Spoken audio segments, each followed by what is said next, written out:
Një ditë që duhej të ishte e zakonshme, u kthye në tragjedinë Pozheran të Vitis.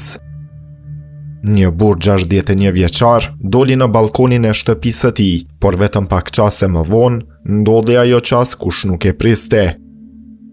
Stuhia e fuqishme që goditi vendin, dyshohet se e bëri dyshemen jashtëzakonisht të rrëshqitshme.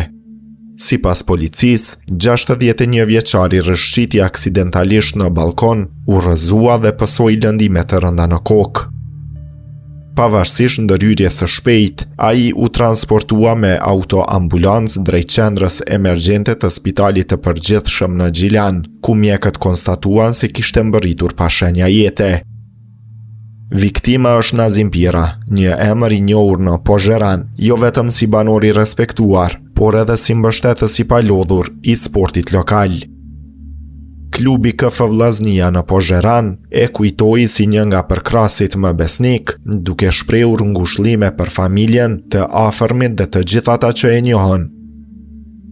Një aksident tragjik që shërben edhe si kujtesë se moti i keq mund të jetë shumë më i rrezikshëm se sa duket. Ngushëllime familjarëve për këtë humbje.